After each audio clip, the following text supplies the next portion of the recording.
Hi ಎಲ್ರಿಗೂ ನಮಸ್ಕಾರ. ಚಿನ್ನೂಸ್ cooking ಡೈರೀಸ್ಗೆ ಸ್ವಾಗತ. ಇವತ್ತು ನಾನು ಮೊಸರು ಸಾಂಬಾರನ್ನ ಮಾಡ್ತಾಯಿದ್ದೀವಿ. ನಮ್ಮಮ್ಮ ಮೊಸರು ಸಾಂಬಾರನ್ನ ಮಾಡ್ತಿದ್ದೆ. ಹೇಗೆ ಮಾಡೋದು ಅಂತ ನೋಡೋಣ ಬನ್ನಿ. ಫಸ್ಟು ಗ್ಯಾಸ್ ಸ್ಟವ್ನ ಆನ್ ಮಾಡ್ಕೊಳ್ಳಿ. ಅದಾದಮೇಲೆ ಬಾಣಲಿನ ಗ್ಯಾಸ್ ಸ್ಟವ್ ಮೇಲೆ ಇಕ್ಕೊಳ್ಳಿ. ನೆಕ್ಸ್ಟು 2 ಸ್ಪೂನ್ನ ಎಣ್ಣೆನ ಹಾಕ್ಕೊಳ್ಳಿ.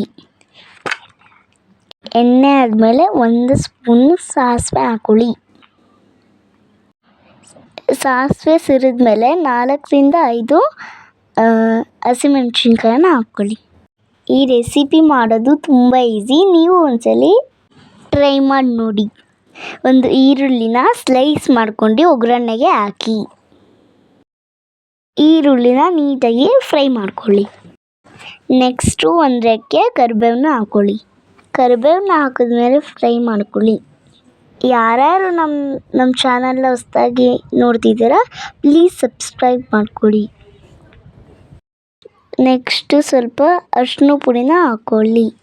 ಹಾಕೊಂಡ್ಮೇಲೆ ನೀಟಾಗಿ ಮಿಕ್ಸ್ ಮಾಡ್ಕೊಳ್ಳಿ. ಅದಾದಮೇಲೆ ಸ್ವಲ್ಪ ಸಾಲ್ಟನ್ನ ಹಾಕ್ಕೊಳ್ಳಿ. ಉಪ್ಪನ್ನ ಹಾಕ್ಕೊಂಡ್ರೆ ಈರುಳ್ಳಿ ಚೆನ್ನಾಗಿ ಬೇಯುತ್ತೆ. ನೆಕ್ಸ್ಟು 1 ಅಥವಾ 2 ಬ್ರಿಂಜಾಲನ್ನ ಹಾಕ್ಕೊಳ್ಳಿ. ಅದನ್ನು ನೀಟಾಗಿ ಫ್ರೈ ಮಾಡ್ಕೊಳ್ಳಿ.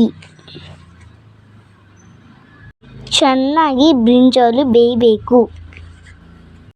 ನೆಕ್ಸ್ಟು 1 ಲೋಟ ನೀರನ್ನು ಹಾಕ್ಕೊಳ್ಳಿ. 1 ಲೋಟ ನೀರನ್ನು ಹಾಕ್ಕೊಳ್ಳಿ. ನಮ್ಮಮ್ಮ ಈಗ 1 ಲೋಟ ನೀರು ಹಾಕ್ತಿದ್ದಾರೆ. ನೀರು ಜಾಸ್ತಿ ಹಾಕೋಬೇಡಿ, ಸ್ವಲ್ಪ ನೀರನ್ನ ಕಮ್ಮಿನೇ ಹಾಕ್ಕೊಳ್ಳಿ. ಸ್ವಲ್ಪ ಸಾಲ್ಟ್ನ ಹಾಕ್ಕೊಳ್ಳಿ. ಬ್ರಿಂಜಾಲ್ಗೆ ಸಾಲ್ಟ್ ಹತ್ತಬೇಕು. ಚೆನ್ನಾಗಿ ನೀರಲ್ಲಿ ಬ್ರಿಂಜಾಲನ್ನ ಬೇಯಿಸ್ಕೊಳ್ಳಿ. ಬ್ರಿಂಜಾಲು ಚೆನ್ನಾಗಿ ಬೆಂದು ಮೆತ್ತಗಾಗಬೇಕು. ಇವಾಗ ನಮ್ಮಮ್ಮ ತೋರಿಸ್ತಿದ್ದಾರೆ ಎಷ್ಟು ಚೆನ್ನಾಗಿ ಬ್ರಿಂಜಾಲ್ ಬೆಂದಿದೆ ಅಂತ. ಈಗ ಗ್ಯಾಸ್ ಸ್ಟವ್ನ ಆಫ್ ಮಾಡಿಕೊಂಡು ತಣ್ಣಗೆ ಆಗೋಕ್ಕೆ ಬಿಡಿ.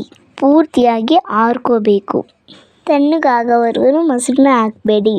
ಈಗ ಚೆನ್ನಾಗಿ ಆರ್ಕೊಂಡಿದೆ. ನಮ್ಮಮ್ಮ ಈಗ ಮೊಸರನ್ನ ಹಾಕ್ತಿದ್ದಾರೆ. ನಮ್ಮಮ್ಮ 1 ಬೌಲ್ ಮೊಸರನ್ನ ತೊಗೊಂಡಿದ್ದಾರೆ. ನಿಮಗೆ ಎಷ್ಟು ಬೇಕೋ ಅಷ್ಟು ತೊಗೊಳ್ಳಿ. ನೀಟಾಗಿ ಮಿಕ್ಸ್ ಮಾಡ್ಕೊಳ್ಳಿ. ಮೊಸರನ್ನ ಹಾಕಿದ್ಮೇಲೆ ನನಗೆ ಮೊಸರು ಬಜ್ಜಿ ಅಂದರೆ ತುಂಬ ಇಷ್ಟ. ಇವತ್ತು ನಮ್ಮಮ್ಮ ನನಗೆ ಮಾಡಿಕೊಟ್ಟಿದ್ರು. ನೀವು ನಿಮ್ಮ ಮನೇಲಿ ಒಂದ್ಸರಿ ಟ್ರೈ ಮಾಡಿ ನೋಡಿ. ಫೈನಲ್ ಆಗಿ ಮೊಸರು ಬಜ್ಜಿ ಕಂಪ್ಲೀಟ್ ಆಯಿತು. ಎಲ್ಲರೂ ಊಟಕ್ಕೆ ಬನ್ನಿ. ಫ್ರೆಂಡ್ಸ್, ನೀವು ಈ ಥರ ನಿಮ್ಮ ಅಮ್ಮನ ಹತ್ರ ಮೊಸರು ಬಜ್ಜಿ ಮಾಡಿಸ್ಕೊಂಡು ತಿನ್ನೋಕ್ಕೆ ತುಂಬ ಚೆನ್ನಾಗಿರುತ್ತೆ. ಸೂಪರಾಗಿರುತ್ತೆ. ನಮ್ಮಮ್ಮ ಮಾಡಿರೋ ಮೊಸರು ಬಜ್ಜಿ ನಿಮಗೆ ಇಷ್ಟ ಆದರೆ ಲೈಕ್ ಮಾಡಿ, ಸಬ್ಸ್ಕ್ರೈಬ್ ಮಾಡ್ಕೊಳ್ಳಿ, ಶೇರ್ ಮಾಡಿ. Thank you for watching. Next ವಿಡಿಯೋದಲ್ಲಿ ಭೇಟಿಯಾಗೋಣ. ಬಾಯ್ ಬಾಯ್.